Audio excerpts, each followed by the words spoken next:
you notice how she keeps watching you? At my age, it ain't no treat to have a buzzard watching you.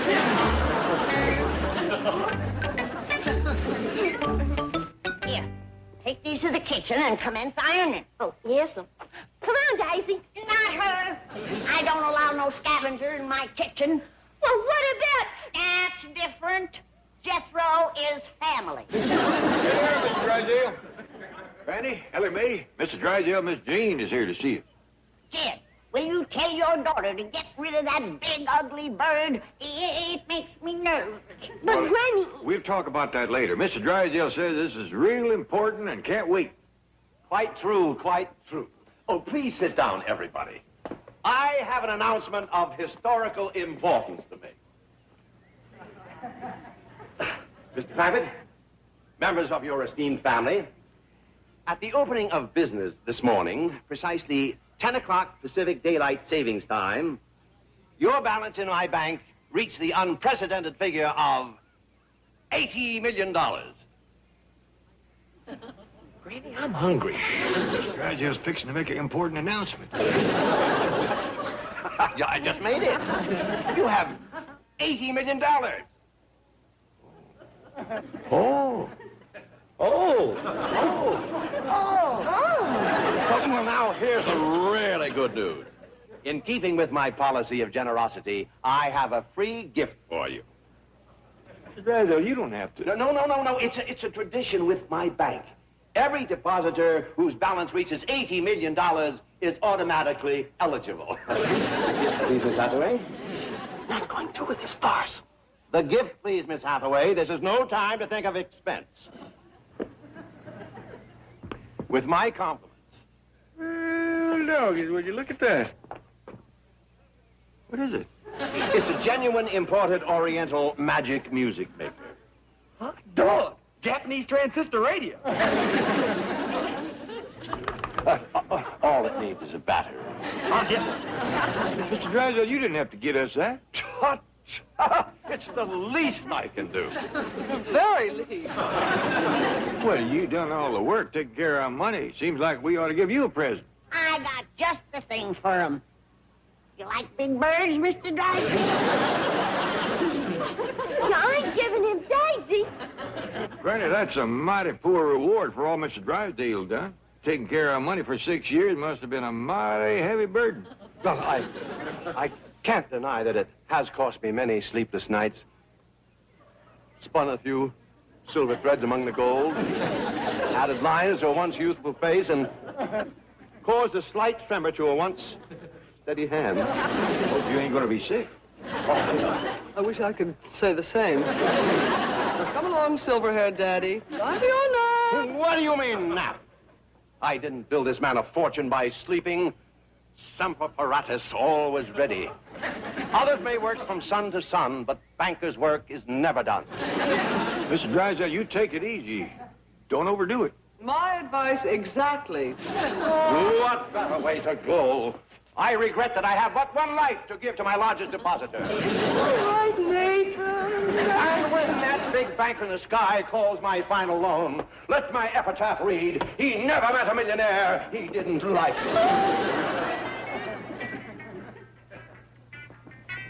Yes, it seems a sensible thing to do is to take the $80 million and bury it in the backyard. Get off on Moldy. I'll can. Hey, I still don't think it's a good idea to put money in the ground. It's better than putting Mr. Drysdale there. Something wrong with Mr. Drysdale? Yeah, Jethro. Poor man has wore himself to a frazzle worrying about my money. And we're trying to figure what to do with it. I can tell you what to do with it. You can give it to England. England? They hurting for money? They so bad off, they done sold their queen. No. Sold their queen? Yes, sir. I heard it on Mr. Drysdale's radio. The city of Philadelphia has bought Queen Elizabeth and is fixing to tie her to the dock for a tourist attraction. I can't believe it. You greening us, boy? No, sir. I heard it. Turn that thing on again. News is over now. Can't get but one station. Seems to me, if England was in that much trouble, we'd have heard something from them folks in our castle. Let's have Jethro write him. Get the story firsthand. I can beat that. Hello, operator. This is Sir Jethro de Bodine, head varlet to the Earl of Clampett. Put me through to our castle in England.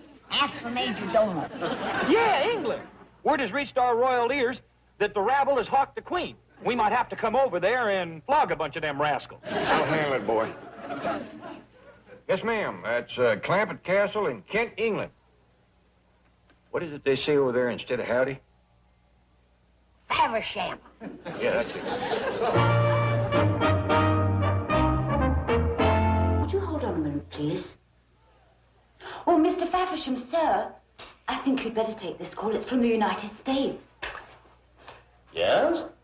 This is Jed Clampett speaking. Is that you, Mr. Domo? Faversham, sir. Faversham. Well, Faversham to you. Faversham, Mr. Domo. Yeah, I was, Granny. Listen, Major, we were just wondering how everybody's getting along over there. Oh, quite well, sir, thank you. Considering the fact we're running the castle with a skeleton staff.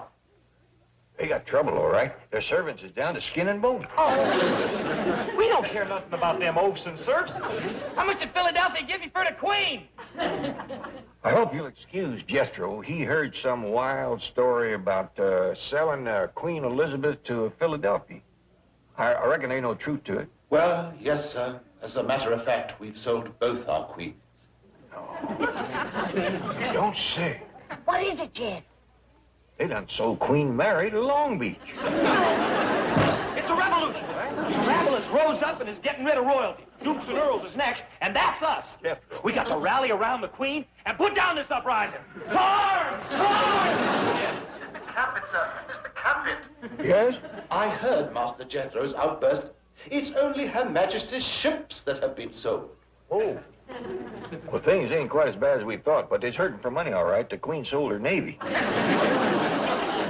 Well, don't let her sell nothing else. Maybe things will get... What's that? You done sold London Bridge, too?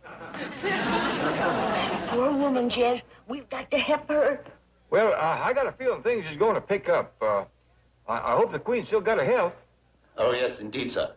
And Her Majesty is spending this week at the Royal Preserves. I see. Well, maybe we'll be paying you a visit soon, Mr. Domo. Faversham, sir. Faversham to you. You know, two ways about it, Granny. Things is rough.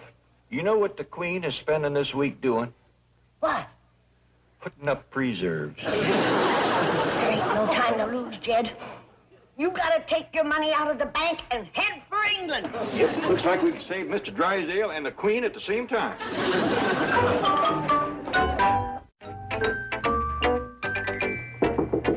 Chief, the guard just called and said Granny and Mr. Clampett are on the way up. Quick. Hide this. And get your mascara. The mascara? Yes, I want some dark shadows under my eyes. I haven't had a good night's sleep in 6 years, remember? Chief, not that phony act again. Well, it worked, didn't it? I practically had them in tears. Now do as I say.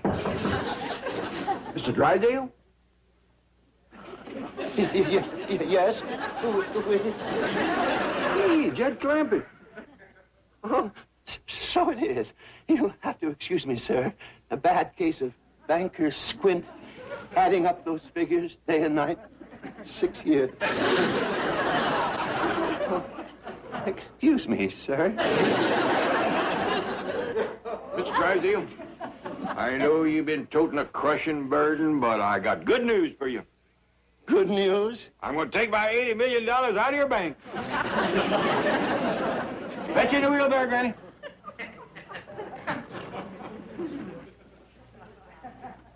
Well, doggy, it worked already. He's sure sleeping now, isn't he? Just like a baby.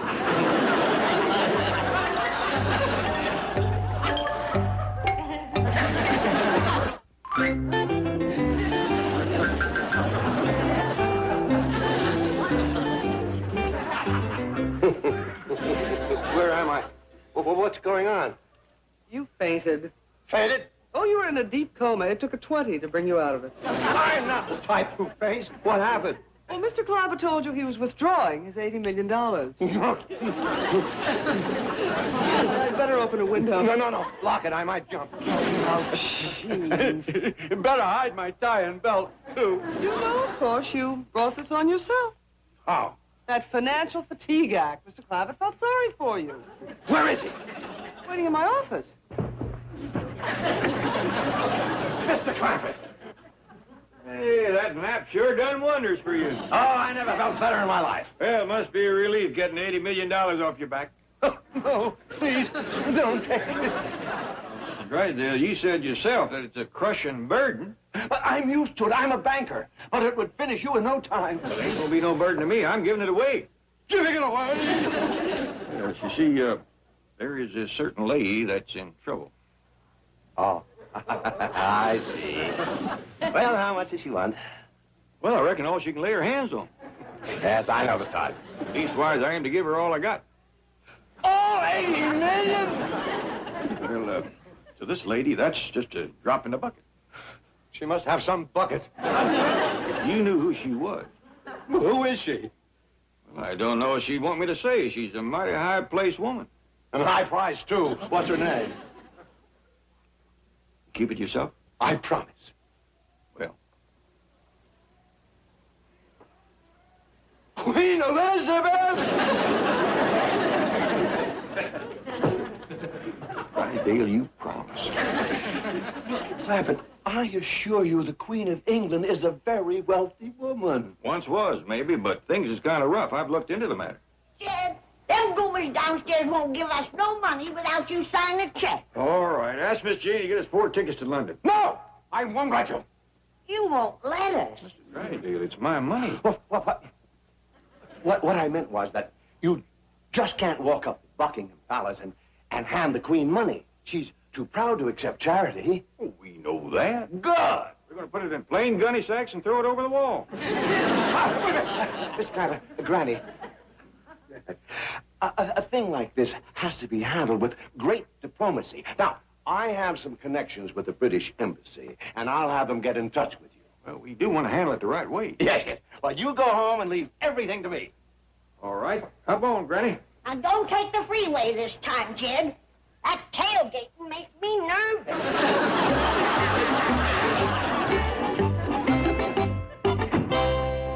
Miss Hathaway, Chief? I want you to get me the finest British actor money can buy. Well, how much money are you talking about? I'll go as high as $10. $10? Are you serious? Look, this is no time to pinch pennies.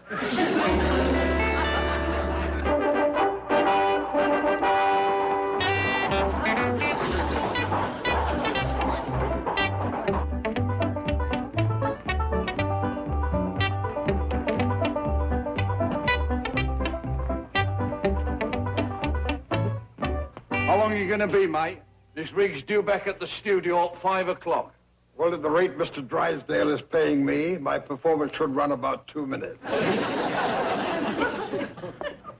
Jed, the Englishman is here. Granny, we got to be careful how we talk to that fella. Mr. Drysdale says he's a Queen's minister. I never seen no preacher dressed like him. Satin breeches, lace cuffs, all kinds of fancy trappings. Likely Episcopalian. And he come in a big stage coat. Well, Granny, hay is cheaper than gasoline. And I reckon they don't pay their preachers no better than we pay ours. Jed, so it won't surprise you. His hair is white as snow. Probably been doing a heap of worrying about the Queen. Yeah. Come in, come in. Thank you. Iversham. Montrose. Is Mr. Clampett around? Well, I'm Jed Clampett, and this here is Granny. How do you do? Pleased to meet you, Reverend. Reverend? Well, Mr. Drysdale said you was the Queen's minister. Minister of Finance. He must take up the collection. Here is my identification and my authority to act on the Queen's behalf. Well, come on in the parlor and sit down. No, I'm afraid I haven't the time. But Mr. Drysdale tells me that you wish to present the Queen with a gift of some sort. Well, we heard that the Queen... But unfortunately, Her Majesty is not allowed to accept gifts.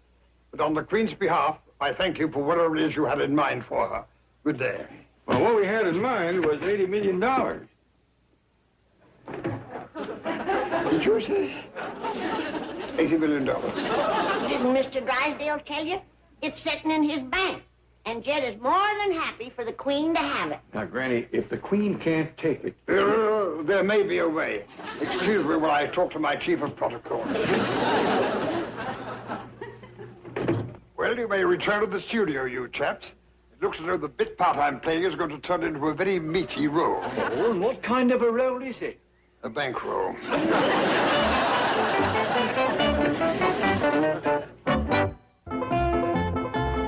hope you don't mind doing your talking in the kitchen. Not at all. I ain't nosy. I just want to hear everything.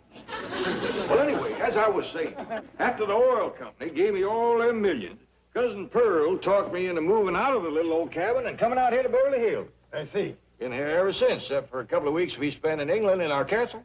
You own a castle in England? Yes, sir. The folks are mighty nice to us there. That's one reason we're so anxious to help the Queen. We'll think of a way. Of course, it's got to be done so it wouldn't seem like charity. We wouldn't want to hurt her pride none. Naturally. But the castle solves the problem. It does? As a British landowner, you are qualified to purchase royal real estate. Well, that's fine, but how's that help? Well, as you know, Her Majesty has vast real estate holdings all over the world, but she's eaten up with taxes. Well, what they call a land pool. And I could make you a fabulous price on one of the Crown colonies. Here's your tea, Parson. Would you like to buy Hong Kong? Hong Kong? That's that big ape that carried off Fay Ray. Hong Kong is on the coast of China. Well, to tell the truth, I ain't too keen on buying a Chinese ape. Let's get back to the real estate. Oh, fine. Would you be interested in Australia? Or perhaps India? I might. Well, if you like islands, I could make you a very good price on Borneo. Doggone, I wish I knew more about these things. Granny and me ain't had much schooling. Oh, good. There's Jethro. He's the educated member of the family. He is? Out here in the kitchen, boy. On second thoughts, I better check those rights. There may be a second mortgage on Borneo. Tell that lady to let me take her buzzard to England so we can hunt rabble from the truck. Well, we'll talk about that later, boy. This here is the Queen's minister. Oh, pleased to meet you, Reverend. I'm very pleased to meet you, Jethro. But yet, we gotta take the buzzard. I already sent the truck over. You sent the truck to England? Yes, sir. Put on one of them great big cargo planes, so it'll be waiting when we get there. How many times have I told you I don't allow buzzers in here? You know something?